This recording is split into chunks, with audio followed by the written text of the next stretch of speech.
Well, it's day 3 of the annual ACC tip-off in Charlotte, and the ACC is planning some major changes. All right, Trayvon Miles joins us live from Charlotte. Trey, what can you tell us about those new rules?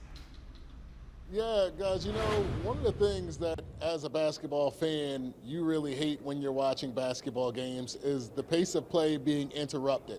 So many times last year throughout various games, you would see the end of game situations, especially when games got really close, where the referees would have to stop the game and go to the monitor, see where the ball went out of bounds, see who it went out on.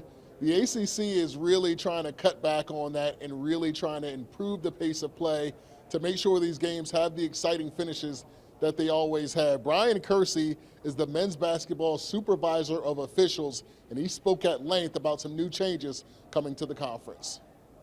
Officials will no longer be able to go look at out-of-bounds plays without a coach's challenge throughout the entire game.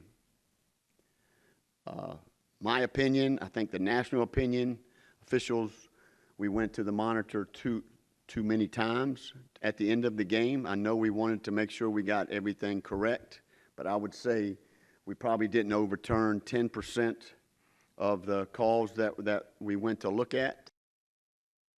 So coaching challenges coming to the ACC, basket interference and goaltending, restricted area plays are on limits to the officials, but out of bounds plays, coaches will need to have a challenge to have those looked at in the last 2 minutes and all of overtime. Successful challenge will bear another challenge, but if you are unsuccessful on a challenge, it will not happen. Mr. Kersey told us that the referees met for 3 days in Atlanta, and this is what they came up with.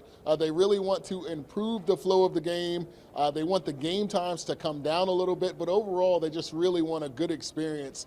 Because one of the things I said, like I said, when you're watching a game and you get to the end of the game and it's constantly stopping for the officials to go back and forth to the monitor, to check who the ball's out of bounds on, to check some other stuff, check to see who the foul was on, it really, really just disrupts the game. So the ACC going the route of the NBA and now putting coaching challenges in their games. The ACC has been on the forefront of a lot of different things, and they are one of the newer conferences that are going to try this out this year.